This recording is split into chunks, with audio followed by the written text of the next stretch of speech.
Hey Taurus, it's Mystic and Mystic's here. A bit late with your weekly horoscope, but I trust this will find you precisely when it's meant to.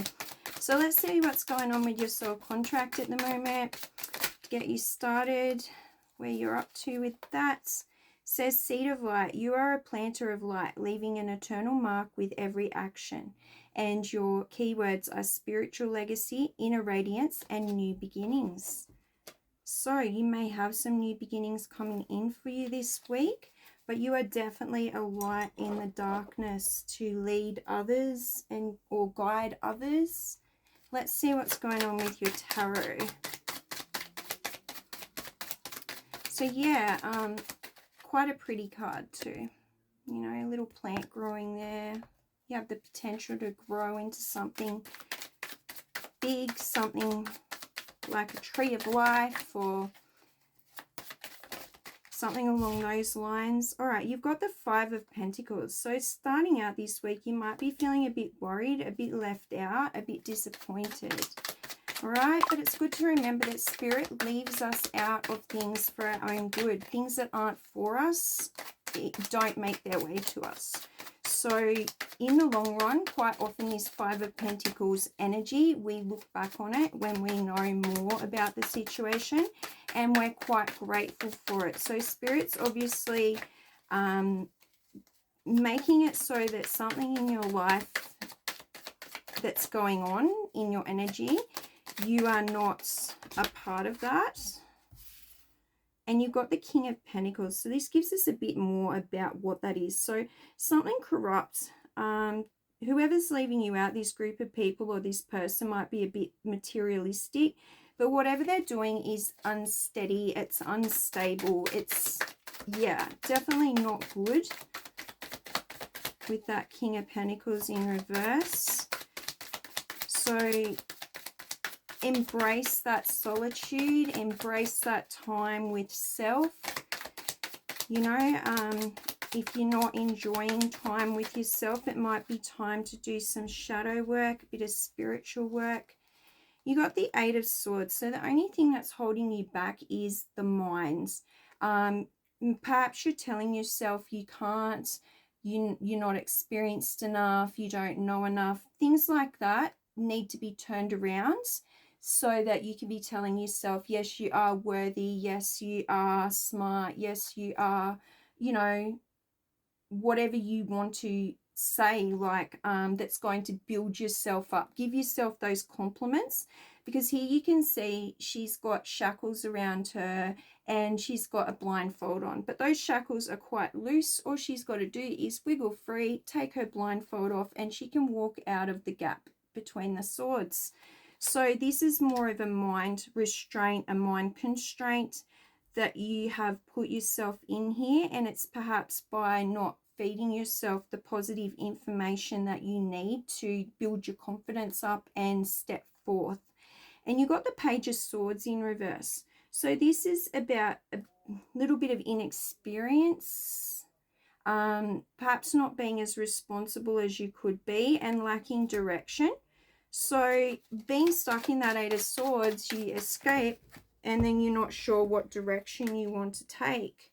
You've got the Six of Cups in reverse. So this one's a bit about forgiveness.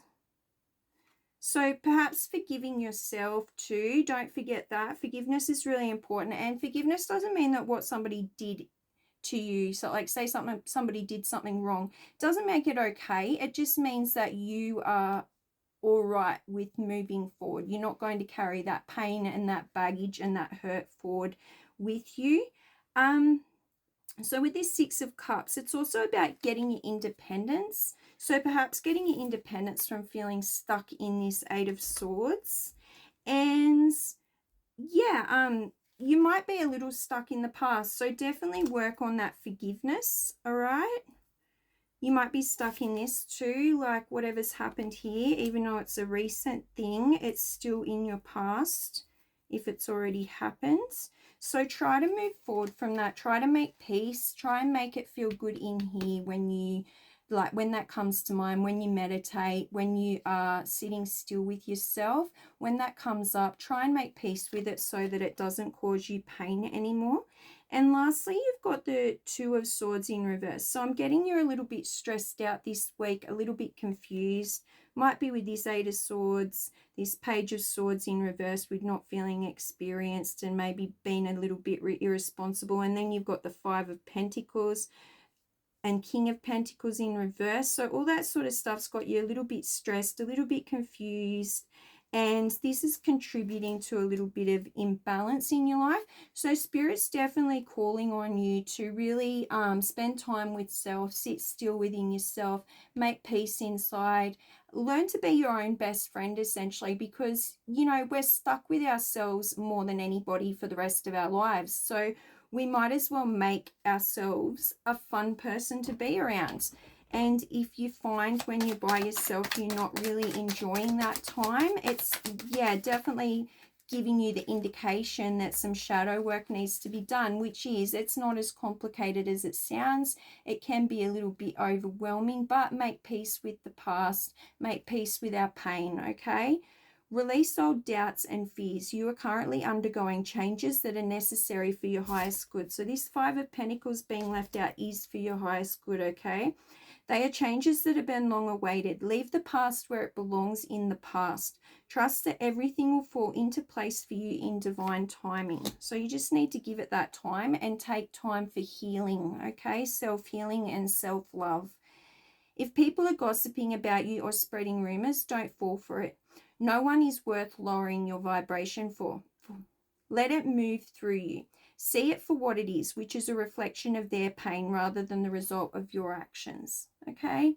You can't control what other people do. You can't control what they say. You can't control situations, but you can control how you show up in the world. So let them say what they want to say, but you will be your true, authentic self. So if they're not saying that you are your true, authentic self, you're going to be in direct contrast to what they're saying.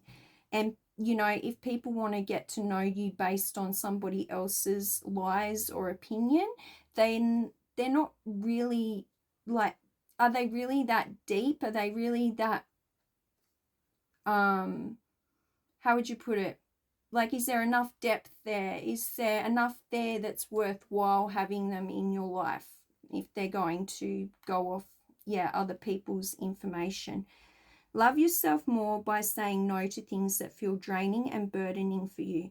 Saying no when you want to say no instead of saying yes to please other people is a real act of self-love. So perhaps you might get asked to do something for someone and it's just a bit strenuous on yourself. And you'd normally say yes. It's okay to say no. Perhaps you're being asked to work overtime, stay back for that shift, or work an extra shift. If you really don't want to, don't do it, okay? You don't have to. Sometimes, even when it comes to material wealth, sometimes your own comfort is more important than that bit of extra money. In your journey, there will be times when you feel lost, confused, lonely, and angry. These are times of transition. You won't feel those emotions forever. You are transitioning to a better, stronger version of yourself. Shed away those unneeded layers and keep growing.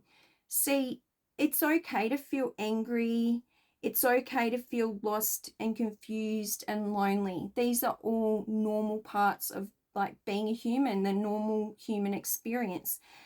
So, you know, it's good to feel those things rather than brush them under the rug and have them come out because we haven't dealt with them at a time where you don't have control over it.